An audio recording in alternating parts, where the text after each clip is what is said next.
Before I tell you what happened that night, I want to ask you for something small.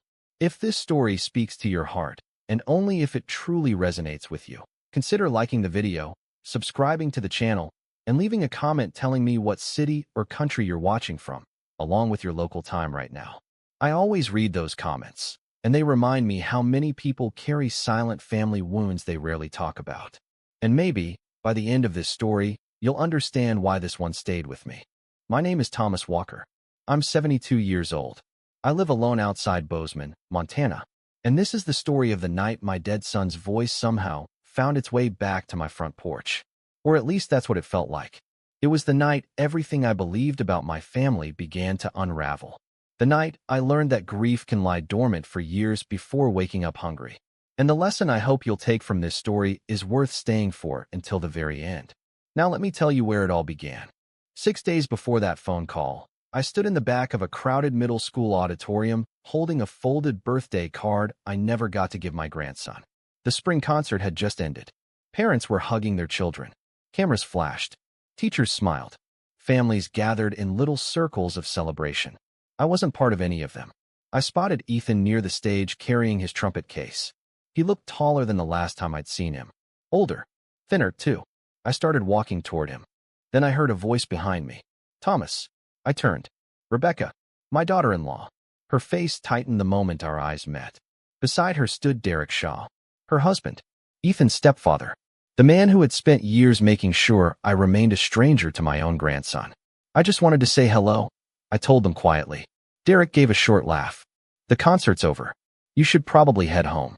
I looked past him toward Ethan. I drove nearly 3 hours to be here. Derek folded his arms. Nobody asked you to. Those words shouldn't have hurt. Not after all those years. But some wounds don't care how old you are. They still know exactly where to land. Rebecca stared at the floor.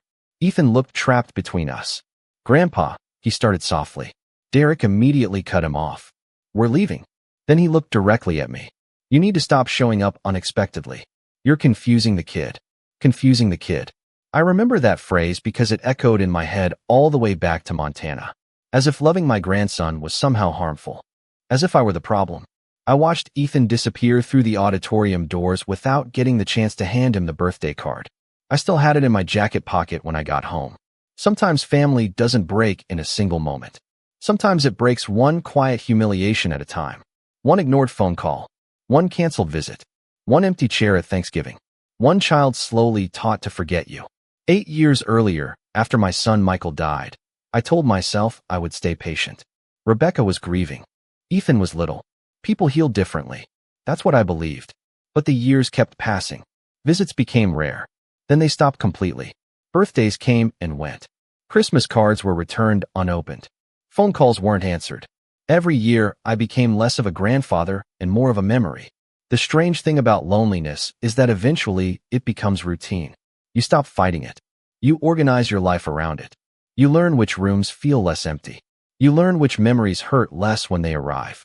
That's what I was doing at 4:17 that morning when my phone rang. I was asleep in my recliner. The television still glowed softly in the corner. Rain tapped against the windows. At first, I almost ignored the call. Nobody calls at 4:17 in the morning with good news. Then I saw the name. Unknown number. Something made me answer anyway. Hello. For a second, there was only breathing. Fast breathing. Then a voice. Small. Shaking. Terrified. Granddad. My heart stopped. I sat upright, so fast my shoulder hit the armrest. Ethan. A sob caught in his throat. Granddad, please open the door. I stared at the phone. What? Please, he whispered. Open the door. Every hair on my arm stood up. My house sat alone on several acres outside town. There was no reason Ethan should be there. No reason at all. Ethan, where are you? His answer came immediately. Outside. I rushed toward the front window. Rain streaked across the glass. At first I saw nothing. Then lightning flashed somewhere beyond the hills. And there he was, standing on my porch, soaked, covered in mud, looking over his shoulder into the darkness.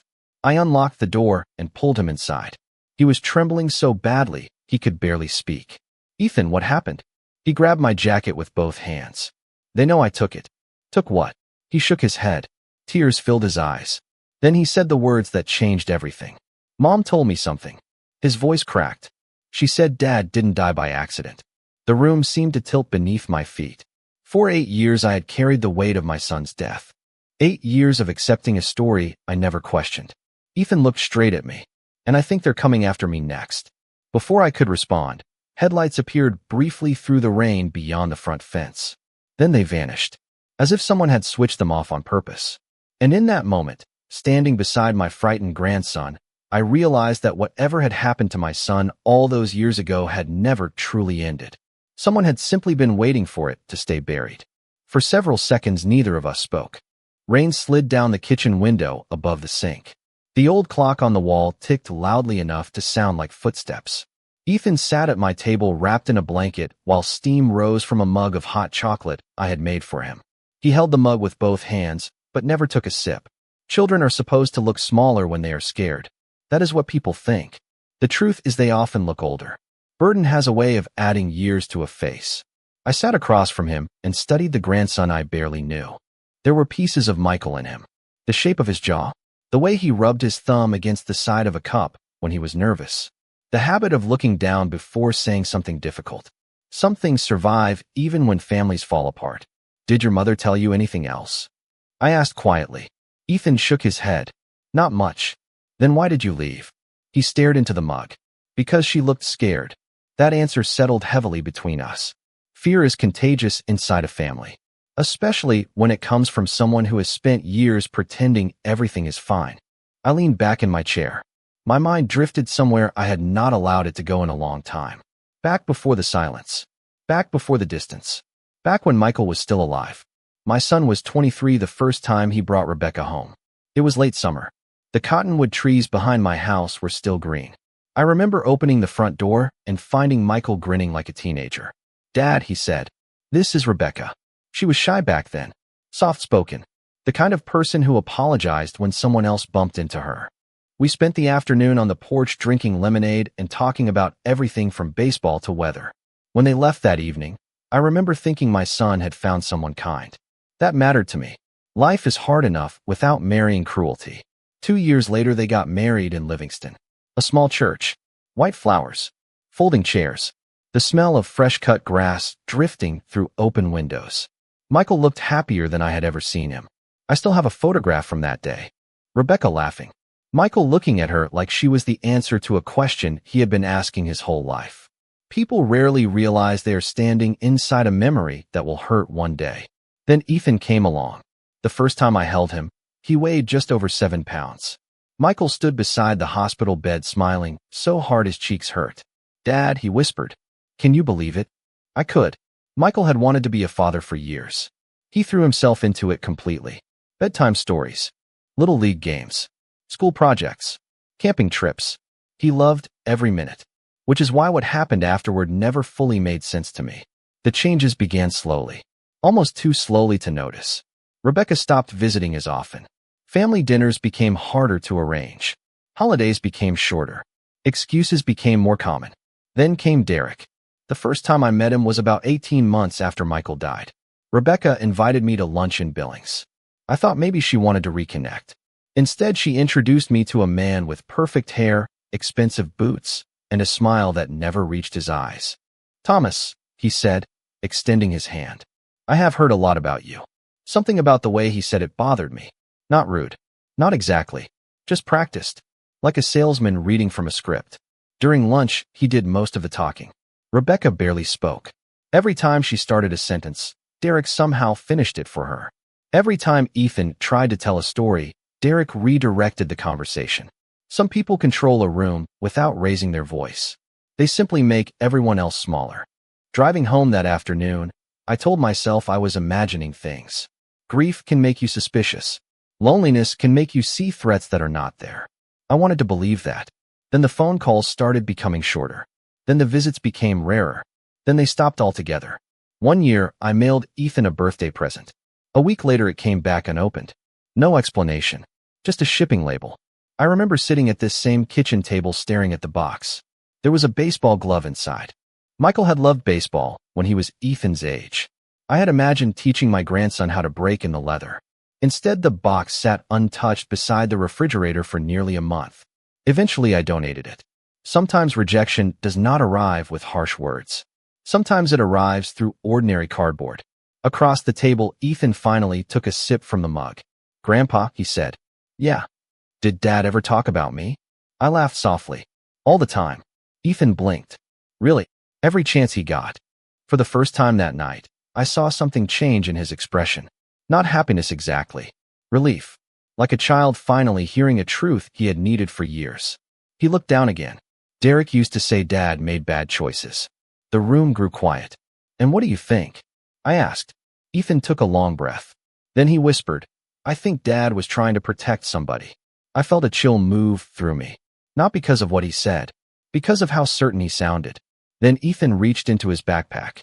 Slowly, carefully, and when he pulled out a worn blue envelope with my son's handwriting across the front, I knew the wounds of the past were no longer memories. They were about to become evidence. For a long moment, neither of us moved. The blue envelope rested between us on the kitchen table like something fragile enough to break under the weight of a single question. I recognized Michael's handwriting immediately. A father never forgets things like that. The letters were slightly slanted to the right, careful but hurried, exactly the way he wrote when he was thinking about 3 things at once. Ethan watched me with nervous eyes. "I was not supposed to find it," he said quietly. "Where was it?" He swallowed. "In a box in the garage." I frowned. "What kind of box?" "Dad's old things." His fingers tightened around the edge of the blanket. "Mom always told me not to touch any of it." There was something in the way he said it that made me pay attention. Children notice rules. They notice which rules come from love and which ones come from fear. "Then why did you look?" I asked. Ethan stared toward the dark window. Rain still tapped softly against the glass. "Because Derek was looking for something." I felt my stomach tighten. "What do you mean?" Ethan hesitated. Then the words started coming faster. "For months he kept going through Dad's stuff. Closets, boxes, storage bins, everything." "Did he say why?" "No." Ethan shook his head. "But he got angry whenever he could not find whatever he wanted." I leaned back in my chair. Something about that sounded less like curiosity and more like desperation. "A few weeks ago," Ethan continued, "I heard him arguing with Mom in the garage." "What did they say?" Ethan looked down. "Mom told him to stop." Silence settled over the room.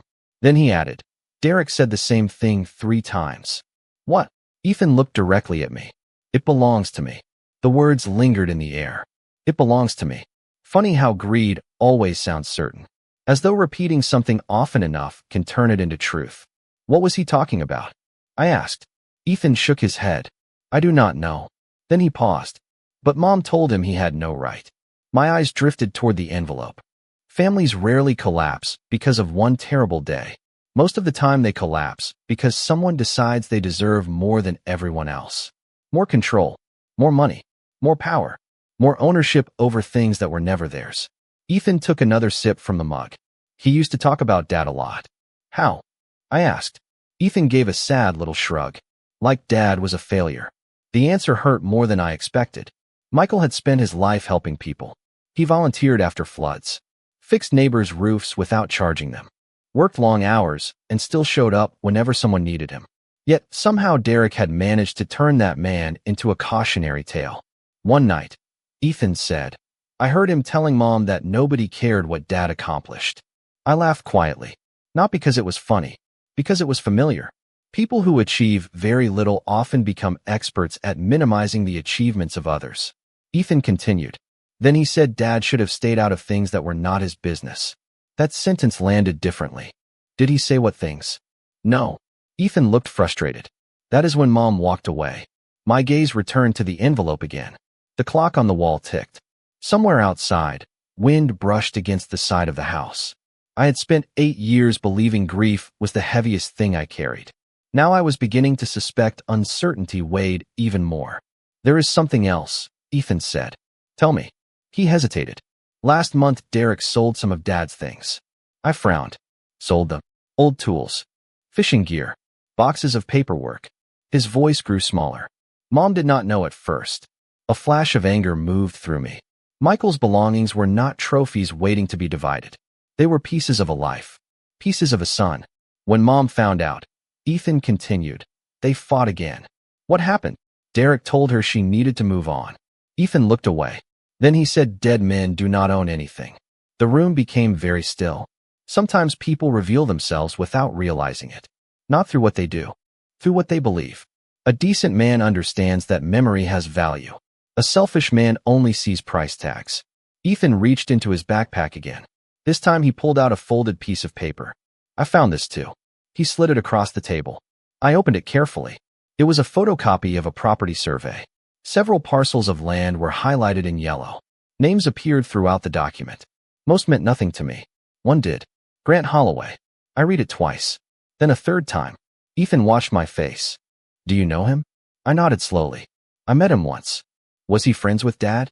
"Not exactly. Michael had mentioned Grant years ago. Only once. Just a passing comment during a fishing trip. At the time it seemed insignificant. Now it suddenly felt important. Memory works that way. Details sleep until the right question wakes them up. "Grandpa," Ethan said softly. "Yeah." "When Derek saw me holding the envelope yesterday." He stopped. "What happened?" Ethan's face lost color. He looked scared. I stared at him. "Scared?" He nodded. "Not angry." Another pause. "Scared." That disturbed me more than anything I had heard all night. Arrogant people do not scare easily. Controlling people scare others. They do not usually become frightened themselves. Unless something has changed.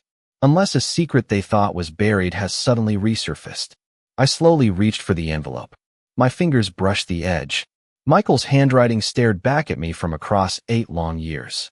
And for the first time since my son's death, I had the unmistakable feeling that somebody had been guarding a lie for a very long time.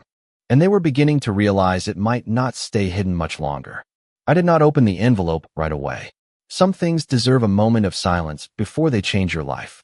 Ethan had fallen asleep on the couch sometime after sunrise. The blanket had slipped halfway to the floor. One arm hung over the side. Looking at him, it was hard to believe this frightened boy had just dragged 8 years of buried questions back into the light. I carried the envelope into my study and closed the door behind me. The room smelled faintly of old paper and cedar. Shelves lined the walls.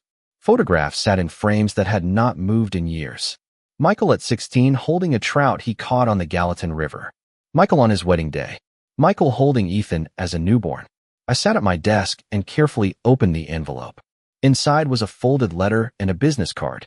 The card caught my attention first. The name printed on it was Samuel Whitaker, attorney at law, Helena, Montana. I stared at it for several seconds. Then I unfolded the letter.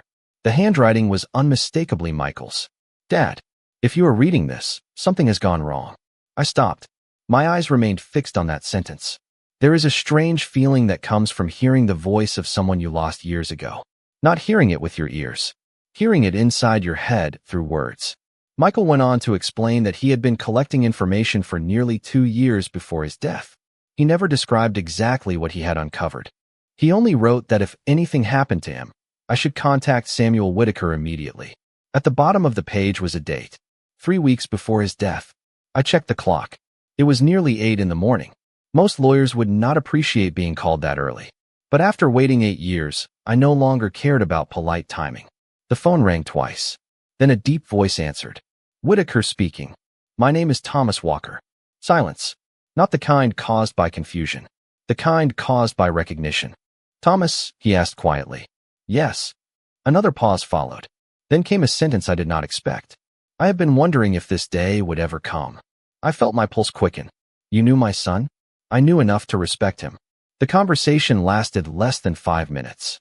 By the end, he had agreed to drive to Bozeman himself. That alone told me this was bigger than I realized. Most attorneys prefer offices. They do not usually volunteer to spend 4 hours on the road unless something matters. Shortly after noon, a dark pickup rolled into my driveway. The man who stepped out looked to be in his late 60s. Broad shoulders, gray hair, calm eyes. The kind of face that had spent decades listening more than talking. Ethan was sitting on the porch when Whitaker approached. The two exchanged a brief nod. Then the attorney looked at me. "You look exactly like your son," he said. People used to tell him the opposite. A faint smile crossed his face. Then they were blind. We settled around the kitchen table. Whitaker removed his hat and placed a leather folder beside him. For a while nobody spoke. Finally he looked toward Ethan. "You must be Michael's boy." Ethan nodded. "Yes, sir." Whitaker studied him for a moment. Your father would be proud of you. I saw Ethan lower his eyes. Children often pretend not to need those words. They remember them forever. Whitaker turned back toward me. Before we discuss anything else, there is something you should know. He folded his hands together. Your son came to me 3 times during the last year of his life. My chest tightened. About what? Questions. Questions about what? Whitaker leaned back slowly. Property transfers. Financial records. Trust documents. Ethan looked confused. I was not much better. That sounds like paperwork, I said. Whitaker nodded. Most dangerous things do. The room grew quiet. Outside, wind moved through the pine trees behind the house. Whitaker continued. Michael believed somebody was hiding assets through a series of shell transactions. Who? I asked. At the time, he was not completely certain. He paused. But one name appeared repeatedly. I already knew the answer before he said it. Grant Holloway. Whitaker nodded once. Ethan shifted uneasily in his chair. My father thought something illegal was happening. Whitaker looked directly at him. Your father thought people were taking things that did not belong to them. There was something powerful in the way he said it. No drama. No exaggeration. Just quiet certainty. Years ago, I worked federal railroad investigations. I spent much of my career interviewing witnesses and reviewing accident reports. You learn to recognize credibility. Samuel Whitaker had it. Then something unexpected happened. The attorney looked at me and smiled. You know, Thomas, Michael used to talk about you constantly. Mostly complaints, I assume. Whitaker laughed softly. Actually, no. He reached into his folder and removed another document. He called you the most stubborn investigator he had ever known. Ethan looked back and forth between us. Investigator, he asked. I had almost forgotten that part of my life. Children only know the version of you they inherit. They rarely know who you were before that. Whitaker turned toward Ethan. Your grandfather spent nearly 3 decades uncovering fraud, negligence, and corruption for the railroad system. Ethan blinked. Seriously? Very seriously. Whitaker's smile widened. There are people in 3 states who still hate him. For the first time all day, Ethan laughed. A real laugh. Brief, but genuine. Then Whitaker's expression changed. The warmth faded. He opened the folder and slid a photograph across the table. The image showed 3 men standing outside a building. One of them was Grant Holloway. The second was unfamiliar.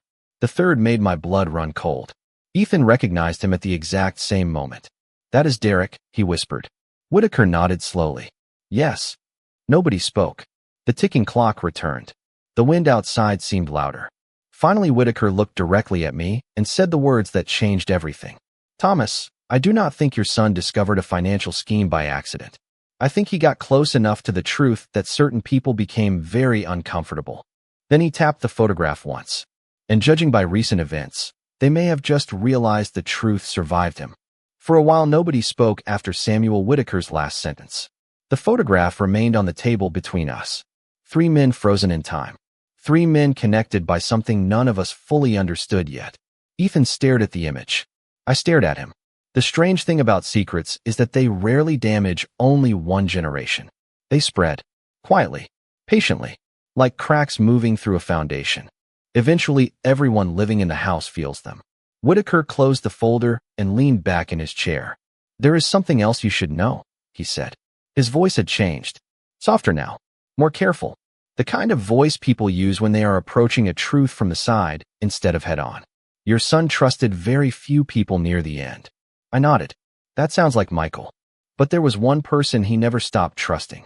I looked down at the table. Who? Whitaker gave a small smile. You. The answer caught me off guard. I laughed quietly. Michael spent half his life arguing with me. So did every good son. Whitaker folded his hands together. That does not mean he stopped believing in you. Ethan looked from him to me. What did Dad tell you? Whitaker glanced toward my grandson. He told me his father was the only man he knew who would keep digging long after everyone else decided to quit. I looked away.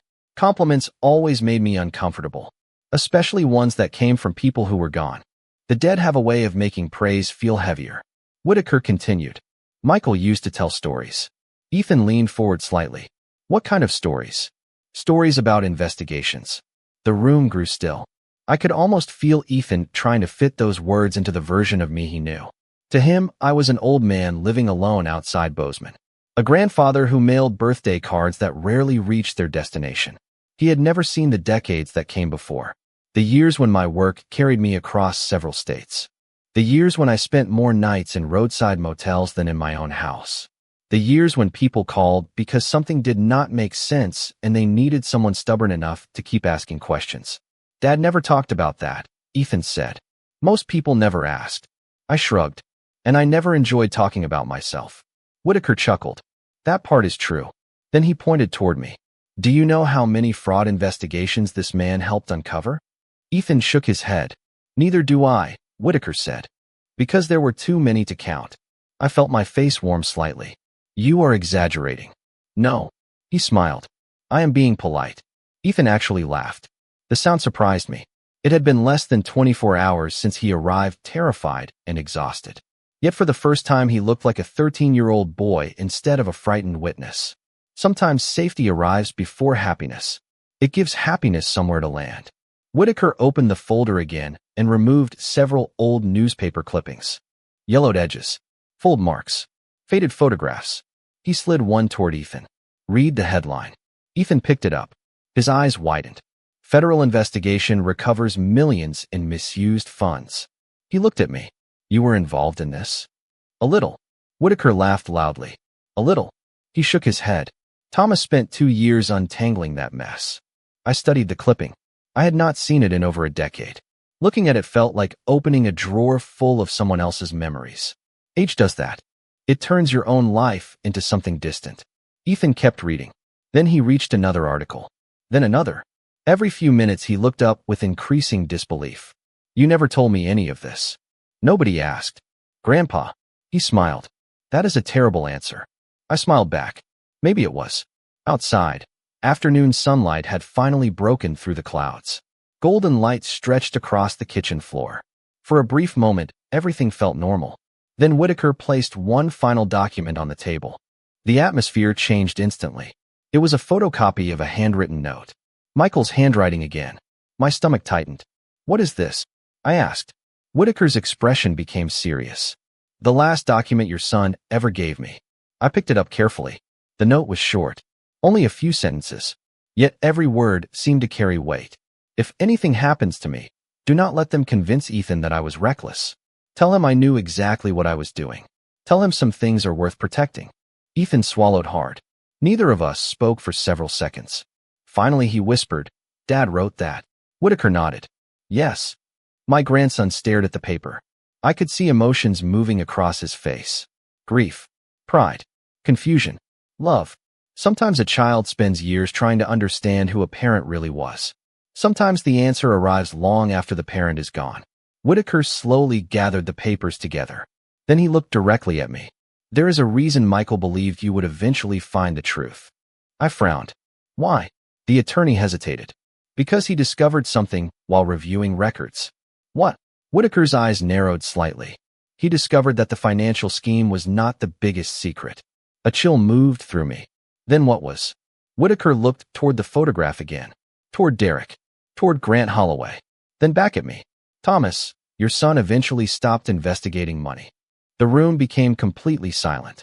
What did he start investigating instead? Whitaker took a slow breath. The circumstances surrounding a death. I stared at him. Whose death? He met my eyes. At the time, he believed it was someone else's. Another pause followed. Long enough for my pulse to quicken. Then Whitaker spoke again.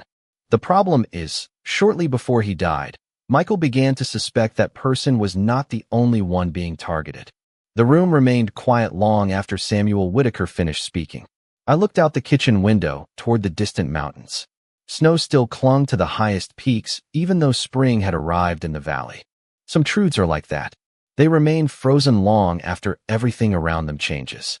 Ethan sat beside me, watching my face. He was searching for answers. The same way I had searched for answers after Michael died. The difference was that I had spent 8 years believing there were none left to find. Whitaker gathered his papers slowly. What happened after Michael started asking questions? I finally asked. The attorney sighed. People stopped cooperating. Who? Bank managers. Accountants. Property agents. Anyone connected to the records. Ethan frowned. Why? Whitaker gave a sad smile. Because fear is persuasive. Nobody argued with that. We all understood it. Fear had shaped every part of this story. It had shaped Rebecca's silence. It had shaped Ethan's childhood. And maybe it had shaped my own willingness to accept a simple explanation years ago.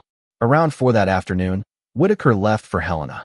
Before he climbed into his truck, he handed me a business card with a second phone number written on the back. "Call anytime," he said. "Day or night." "You think things are moving quickly?" I asked. He looked toward the house where Ethan stood watching from the porch. "I think somebody already knows the boy is here." Then he drove away. His truck disappeared down the gravel road. Dust drifted behind him before settling back to earth. I stood there for several minutes. Sometimes trouble announces itself loudly. Other times it arrives quietly, disguised as coincidence. By early evening, the first phone call came. The caller identification displayed Rebecca's number. Ethan immediately sat upright. His face lost color. I answered. "Rebecca." Silence. Then a shaky breath. "Thomas." She sounded exhausted. Not angry. Not defensive. Just tired. Deeply tired. "Is Ethan with you?" she asked. I looked toward him. "Yes." Relief escaped her before she could hide it. "Thank God." I waited. Finally, I said, "You knew he might come here." Another silence followed. Longer this time. I hoped he would. Those 5 words changed something inside me. Not because they answered anything. Because they revealed how frightened she really was. "Rebecca," I said carefully, "what are you not telling us?" Her voice cracked. "I cannot explain everything over the phone." "Then explain what you can." For a moment I thought she might hang up. Instead she whispered, "Derek knows Ethan found something." Ethan closed his eyes. He had expected that answer. "What exactly does he think Ethan found?" I asked. "I do not know." "You do know." More silence. Then came quiet crying on the other end of the line. Not dramatic. Not theatrical. Just the sound of a person carrying too much guilt for too long.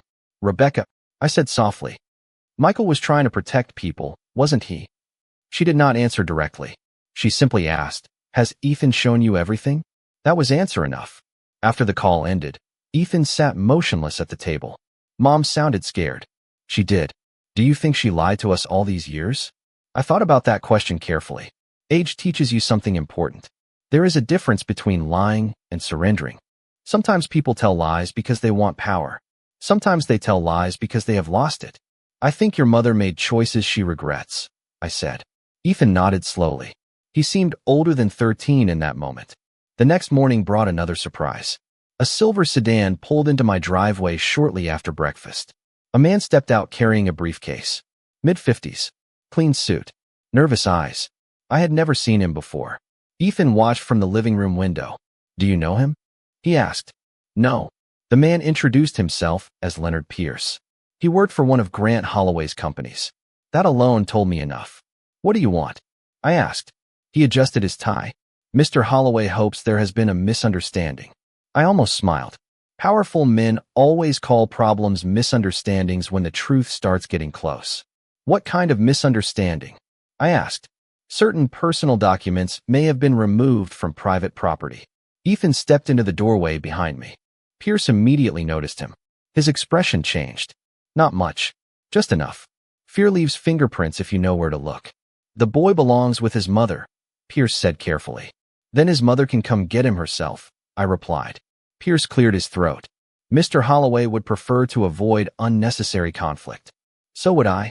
He shifted uncomfortably. "Perhaps we can resolve this quietly." That was when I understood something important. They were nervous. Truly nervous. Not because of me. Not because of Whitaker. Because they did not know what Ethan had found. Uncertainty terrifies people who depend on control.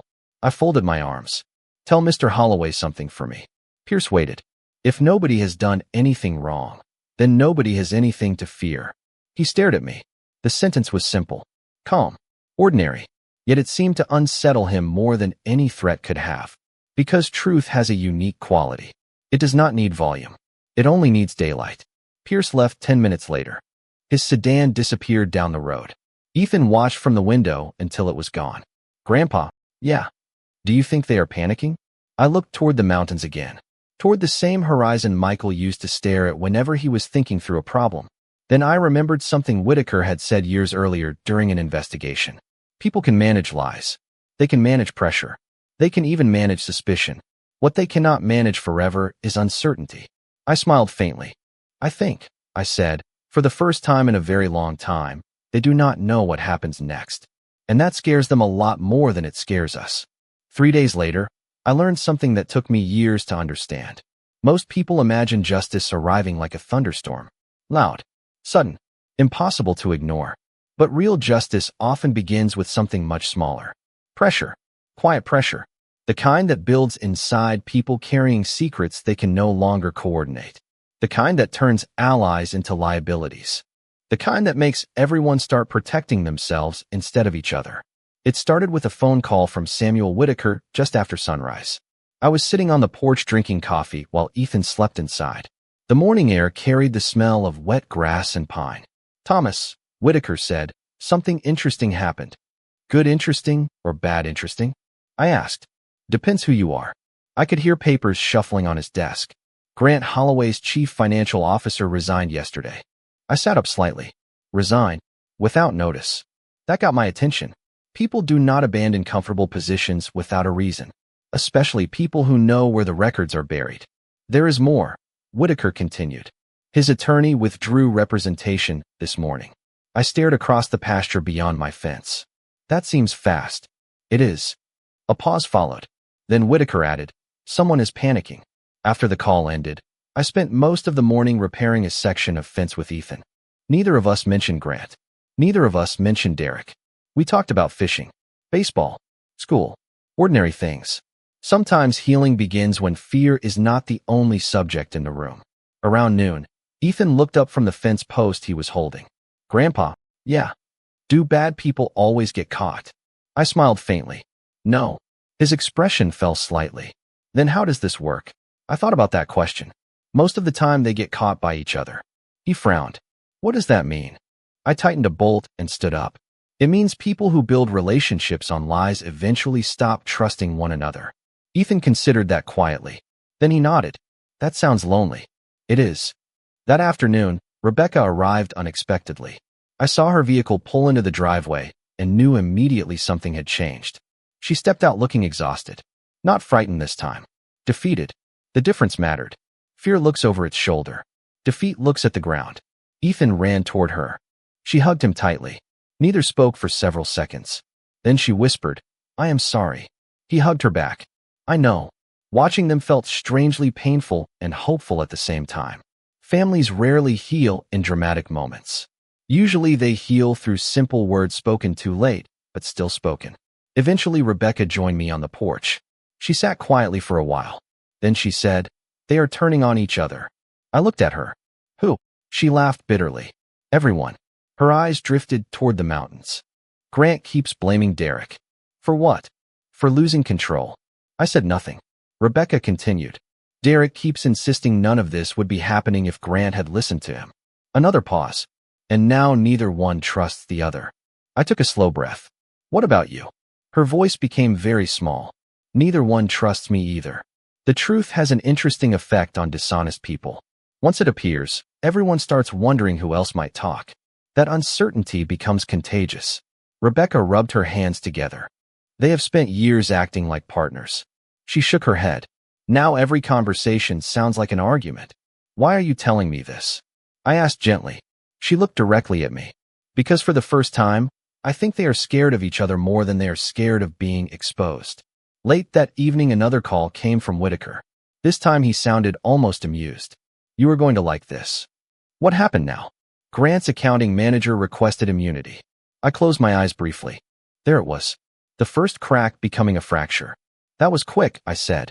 People become cooperative when they realize loyalty is no longer being rewarded.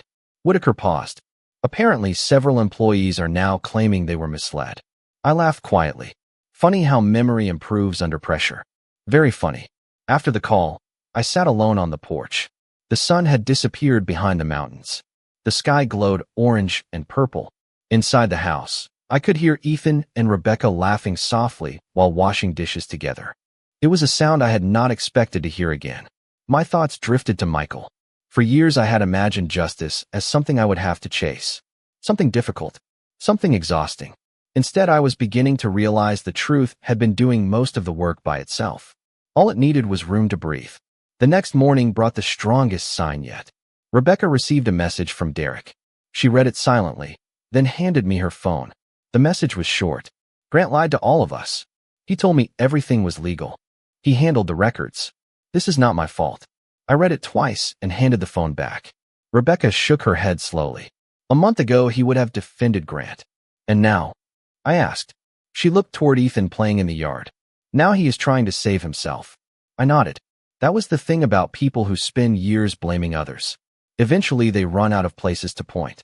And when that happens, they begin pointing at each other. As the day faded into evening, another message arrived. This one from someone connected to Grant's company. Then another. Then another.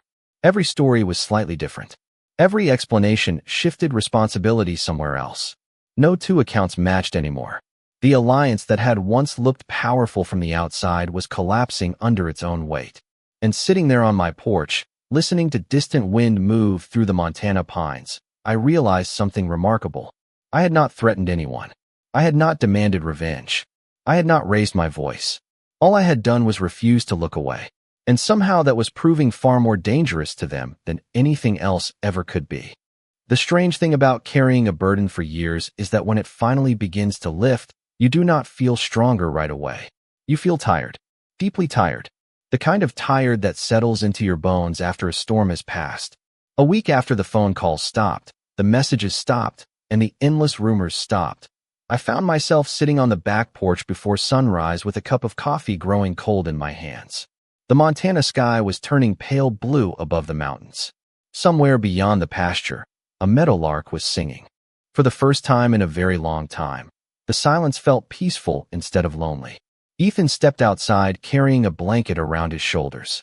He looked sleepy, younger somehow, like a boy again. "You are up early," I said. He smiled. I could not sleep. Then he sat beside me.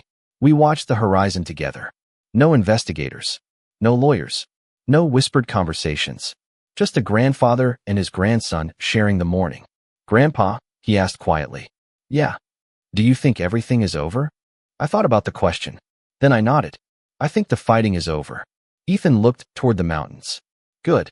There was a long pause before he spoke again. "I never liked fighting. Neither did your father." That made him smile. Over the following days, something unexpected happened. Life returned. Not all at once. Life never works that way. It returned in small pieces. Rebecca started visiting regularly. Sometimes she came for dinner. Sometimes she stayed only long enough to share coffee and conversation. The guilt she carried had not disappeared, but it no longer controlled every word she spoke. One evening she stood in the kitchen helping wash dishes while Ethan dried them. Sunlight spilled through the window above the sink. Watching them laugh together felt almost unfamiliar. Families can spend years falling apart and then begin healing through moments that last only seconds. Rebecca handed me a plate and said, "I should have come sooner." I looked at her for a moment. "Maybe." She lowered her eyes. "I am sorry, Thomas." The apology hung between us. Honest. Simple. Late. But real. I nodded. "I know.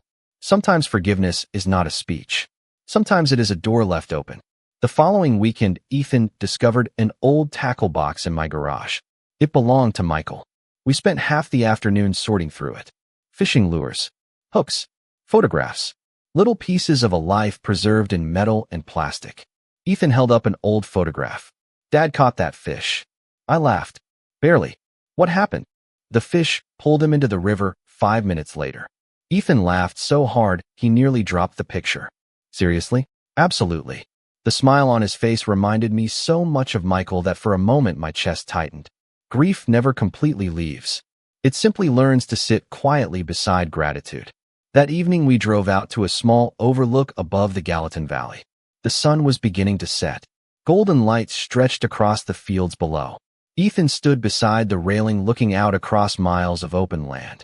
"Dad would have liked this view." "He did." "You brought him here?" "Many times." Ethan nodded slowly. Then he surprised me. I wish I had known him better. The honesty in his voice hurt. Not because it was unfair. Because it was true. I placed a hand on his shoulder. "You know more about him than you think." "How?" I asked. "Because every time you choose kindness when it would be easier to choose anger, you remind me of him." Ethan looked away quickly. Teenagers often do that when emotions become too visible. A few days later, Samuel Whitaker visited one last time. We sat on the porch as evening settled across the valley. He looked older than I remembered. Maybe we all did. You know, he said, most people think legacy means money. I smiled. Most people are wrong. He nodded. Your son understood that. We sat quietly for a while. Then Whitaker looked toward Ethan, who was throwing a baseball near the fence line. That boy is your legacy. I followed his gaze. No. Whitaker frowned. No. I shook my head. He is Michael's legacy. The attorney smiled. Fair enough. As summer approached, the house slowly changed. The empty guest room became Ethan's room. The refrigerator filled with food that disappeared much faster than before. Laughter appeared in places where silence used to live. There were still difficult days. Still memories. Still moments when loss returned unexpectedly. But there was something else now. Something stronger than sorrow. Presence. Real presence. One evening, months later, Ethan and I sat beside the river watching the current move across smooth stones. The water reflected the colors of the setting sun. Orange, gold, deep blue. For a long time, neither of us spoke. Finally, he looked at me. Grandpa, yeah. Do you think people ever really leave us? I watched the water moving steadily downstream. Then I thought about Michael. About all the years I believed I had lost him completely. About the lessons he left behind. About the son he raised. About the family slowly finding its way back together.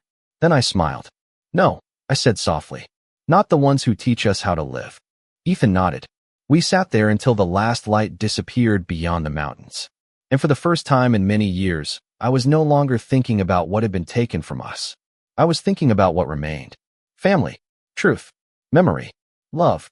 In the end, those were the only things that had ever really mattered. The morning after the first snowfall, the valley outside Bozeman looked different. Not changed, not transformed, just softened. Like the world itself had finally decided to breathe again after holding its breath for too long. I stood by the kitchen window holding a cup of coffee that had gone cold without me noticing. Behind me, I could hear Ethan laughing with Rebecca in the living room. It was a sound I still was not used to. Not because it was strange, but because it had been missing for so long that my mind sometimes forgot what normal felt like. Samuel Whitaker had called 2 weeks earlier to confirm what we already suspected. Grant Holloway's entire financial structure had collapsed under its own contradictions. Not because of a dramatic arrest, not because of a confrontation, but because the people closest to him had started speaking to protect themselves. Derek had been among the first to cooperate. Not out of courage, but survival. Rebecca told me he had not slept properly in days. That he spent most of his time trying to explain himself to people who no longer wanted explanations. There was no anger in her voice when she said it. Only distance. The kind of distance that forms when trust finally reaches its limit and steps back. Ethan came to stand beside me at the window. He was taller now than when he first arrived that night months ago. Not just in height, in presence, in the way he carried himself. Grandpa, he said quietly, do you think things really ended the way they were supposed to? I looked at him for a long moment. That is the kind of question you only ask when you have lived through something you did not choose. I think they ended the way they had to, I said. He nodded slowly, like he understood both answers hidden inside that sentence. Rebecca joined us a moment later. She was holding a folded piece of paper. This came from the lawyer, she said. I recognized Samuel Whitaker's handwriting on the envelope immediately. Inside was a final summary. No dramatic language. No emotional explanation. Just facts. Legal closures. Withdrawals. Settlements. Confirmations. The machinery of accountability finishing its work in quiet rooms far away from where any of us stood. Rebecca read it silently and then placed it on the counter. It is over, she said. Not as a question, as an acceptance. Ethan leaned against the wall. What happens now? I thought about that for a moment. Now you decide what kind of life you want when nobody is controlling the story anymore. He seemed to consider that carefully. For the first time, there was no fear in his expression, only possibility. Later that afternoon, Rebecca and Ethan went into town to pick up supplies. I stayed behind. The house was quiet again, but it was not empty. There is a difference between silence that hurts and silence that heals.